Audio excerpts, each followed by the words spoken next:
Hello అండి, అందరికీ నమస్కారం. Welcome to my channel.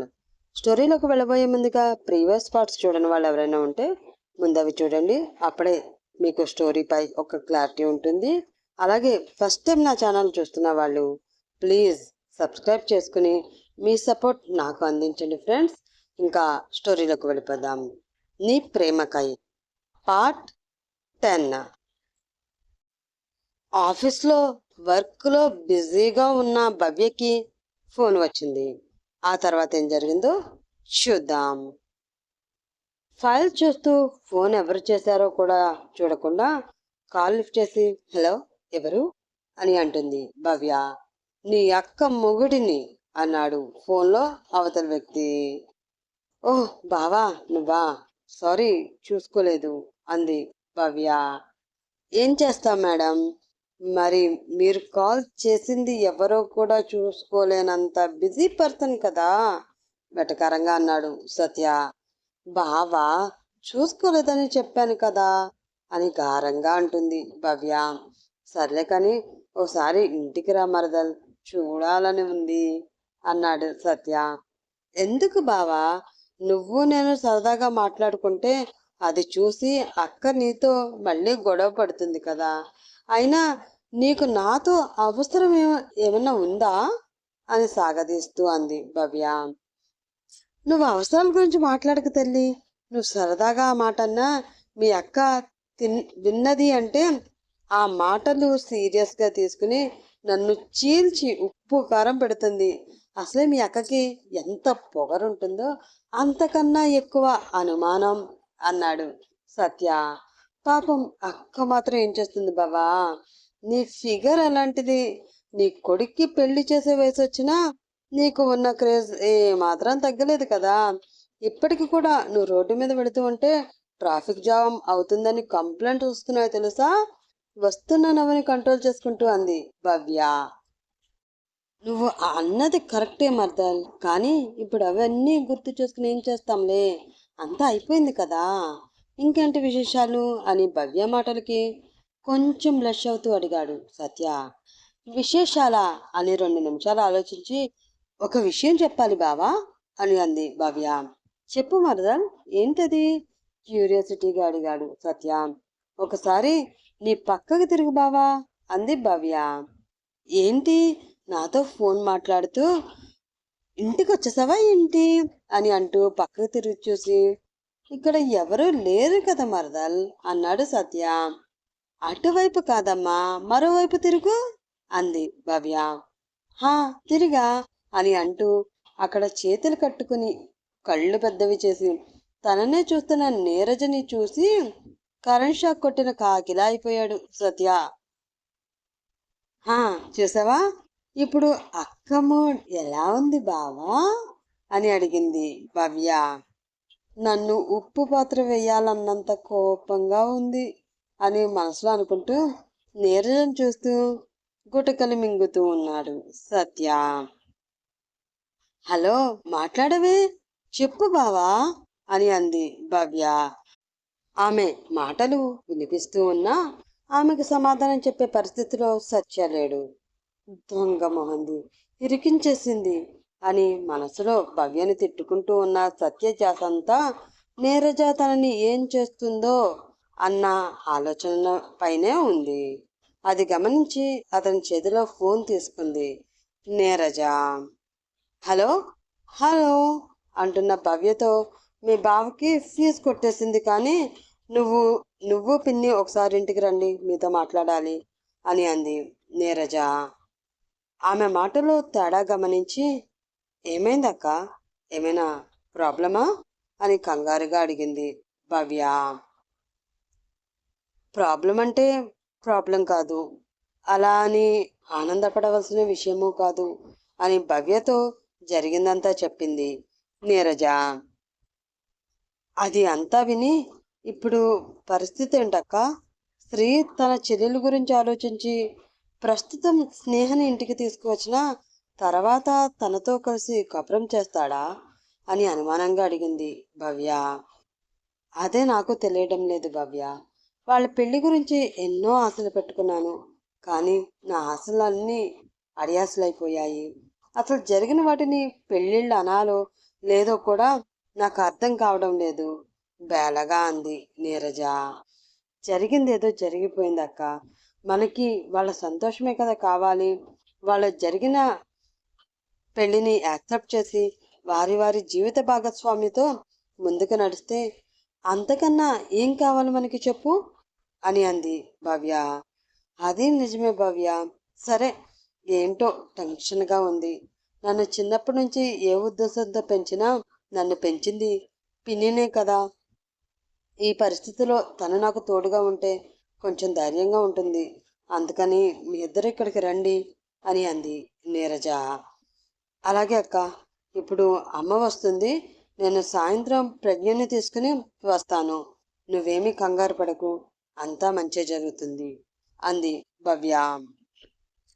సరే భవ్య, ఉంటాను అని కాల్ కట్ చేసి ఏదో ఆలోచనలో పడిన నీరజ్కి పైన గదుల్లోంచి ఏవో పగులుతున్న శబ్దాలు వినిపించాయి.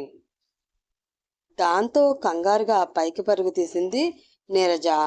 వెనకే వెళ్లారు సత్య, లక్ష్మి. క్లాసులు ఏమీ జరగకపోవడంతో క్లాస్లో అందరూ ఏదో ఒక పనిలో బిజీగా ఉన్నారు. అందరినీ చూసి బోరుగా అనిపించడంతో తన ఫోన్ తీసి ఏదో చూస్తున్న ప్రజ్ఞ చూపు ఒక న్యూస్పై ఆగిపోయింది. దానితో ఆమె కళ్ళు పెద్దవయ్యాయి. వెంటనే ఆ ఫోన్ తీసుకుని వైభవ్ ఎక్కడున్నాడో అని వెతుకుతూ అన్ని క్లాసులు చూసుకుంటూ అతని దగ్గరికి పరుగు తీసింది ప్రజ్ఞ. సీరియస్గా క్లాస్లో లెసన్స్ చెప్తూ ఉన్నాడు వైభవ్.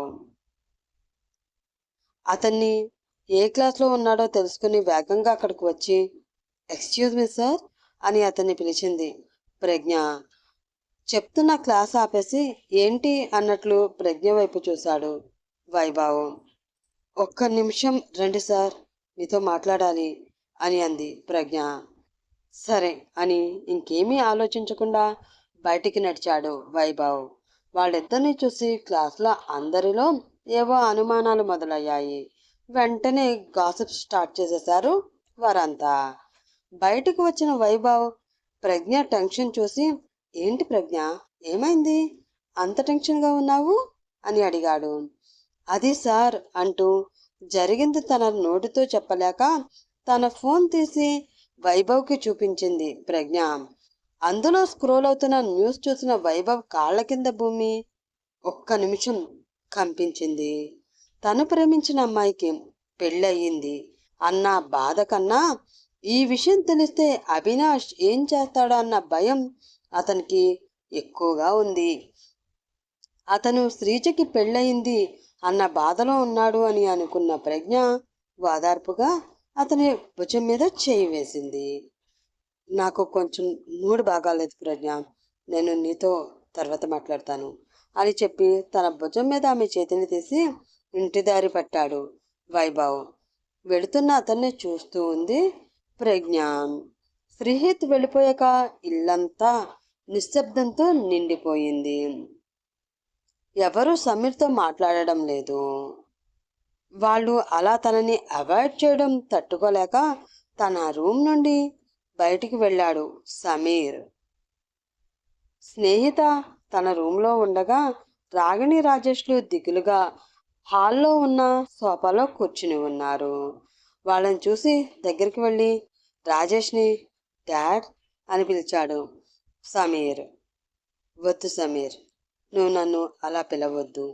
ఇన్ని రోజులు నువ్వు ఇంకా చిన్నపిల్లాడివి అనుకున్నా, కానీ ఇంత పెద్ద పెద్ద నిర్ణయాలు తీసుకునేంత పెద్దవాడివి అయిపోయావని ఈరోజే నాకు తెలిసిందిరా.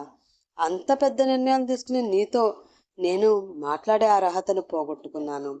దయచేసి నాకు దూరంగా ఉండు అని చెప్పి అక్కడి నుంచి వెళ్ళిపోయాడు రాజేష్. బాధగా అతని వైపు చూసి కనీసం మీకు క్షమాపణలు చెప్పుకొని నా మనసులో ఉన్న భారాన్ని దించుకునే అవకాశం కూడా ఇవ్వకుండా చేస్తున్నారా డాడ్ అని మనసులోనే అనుకుని రాగిణి వైపు చూశాడు సమీర్. ఆవిడ కూడా లేచి వెళ్ళబోతూ ఉంటే ఏంటి మామ్, నీకు కనీసం నా మొహం చూడడం కూడా ఇష్టం లేదా అని బాధగా అడిగాడు సమీర్. ఆ మాటతో రాగిణి అడుగులాగాయి. అతను వైపు చూడకుండా, ఇష్టం లేదు సమీర్. మనం చేసే పని వలన ఎదుటివారు ఏం నష్టపోతున్నారు అని ఒక్కసారి కూడా ఆలోచించకుండా బలవంతంగా ఒక ఆడపిల్ల మెడలో తాళి కట్టిన పశువు నా కొడుకు అని తెలిసిన మరుక్షణమే నీ తల్లి చచ్చిపోయింది. ఇంకా బ్రతికి ఉన్న ఈ శవంతో నీతో మాట్లాడాలని, నీకు తల్లిగా ఉండాలని ఆశపడకు సమీర్ అని చెప్పి కిచెన్ వైపు వెళ్ళింది రాగిణి. ఆ మాటకి మనసు మెలిపడింది సమీర్కి. అక్క కూడా వీళ్ళలాగానే నన్ను దూరం పెడుతుందా? నేను ఇదంతా చేసింది నా వాళ్ళకి దూరం అవ్వడానికా అని మనసులో అనుకున్న సమీర్ కళ్ళల్లో నీళ్ళు ఆగడమే లేదు. అదే బాధతో వెళ్ళి స్నేహిత ముందు నిలబడ్డాడు సమీర్. మోకాళ్ళలో తలపెట్టుకుని ఏడుస్తూ ఉన్న స్నేహిత తన ముందుకి ఎవరో వచ్చినట్లు అనిపించడంతో తల ఎత్తి సమీర్ని చూసి వెళ్ళి అతన్ని గట్టిగా హత్తుకుంది. దాంతో షాక్ అయ్యి, ఏంటక్క, నా మీద నీకు కోపం లేదా అని అడిగాడు సమీర్. కోపం ఎందుకుంటుంది సమీర్? ఈ అక్క కోసం నీ జీవితాన్ని నాశనం చేసుకున్న నీ మీద నాకు కోపం ఎందుకుంటుంది? ఈ విషయంలో నేను ఎవరి మీదైనా కోప్పడాలి అంటే అది నా మీద నేనే కోప్పడాలి. నా కోసం నువ్వు చేసిన పనిని మనసుకు తీసుకోలేకపోతున్నాను అని ఎంతో బాధగా అంది స్నేహిత. ఆమె మొహంలో కనిపిస్తున్న బాధను చూసి, నేను అంత గొప్ప పని ఏమీ చేయలేదక్క. నువ్వు నా కోసం బాధపడడానికి ఏదో ఆవేశంలో అలా చేశానే కానీ ఇప్పుడు ఆలోచిస్తూ ఉంటే అలా చేసినందుకు నా మీద నాకే అసహ్యం వేస్తుంది అని అన్నాడు సమీర్. సమీర్, నువ్వేం చేసినా అది నా కోసం, నేను సంతోషంగా ఉండడం కోసమే చేశావు. అంతేకాని నువ్వు కావాలని ఏది చేయలేదు కదా. నా వల్ల ఒక ఆడపిల్లకి అన్యాయం జరిగిందన్న బాధ తప్ప నువ్వు చేసిన దానికి నాకు ఎటువంటి కోపం లేదు రా అంది స్నేహిత. థ్యాంక్ యూ అక్క. కనీసం నువ్వైనా నన్ను అర్థం చేసుకున్నావు. కానీ నువ్వు అనుకున్నట్లు నేను శ్రీజ మెడలో తాళి కట్టడానికి కారణం నువ్వు కాదక్క, ఆ శ్రీహిత్ అని కోపంగా అన్నాడు సమీర్. ఎవరైతేనేం మనం ముగ్గురం కారణంగా ఈ విషయానికి ఎటువంటి సంబంధం లేని శ్రీజ బలైపోయింది అంది స్నేహిత. లేదక్క, నీ తమ్ముడు మరీ అంత దుర్మార్గుడేమీ కాదు. తనకిష్టం లేకుండా శ్రీజ ఈ ఇంట్లో కోడలుగా అడుగు పెట్టలేదు. తను కేవలం నీరజ సత్యల కూతురిగానే ఈ ఇంటికి ఒక గెస్ట్గా ఈ ఇంట్లో అడుగు పెడుతుంది. అంతే తప్ప ఈ సమీర్ భార్యగా ఉండదు. తనకి ఇష్టం లేకపోయినా తను నా భార్యగా ఉండాలని నేను తనకి రూల్ చేయను. తను కోరుకుంటే వెంటనే తనకి విడాకులు కూడా ఇచ్చేస్తాను అని అన్నాడు సమీర్. తర్వాత ఏం జరుగుతుందో నెక్స్ట్ ఎపిసోడ్లో తెలుసుకుందాం. అప్పటి వరకు వెయిట్ చేస్తూ ఉండండి. Thank you friends, bye.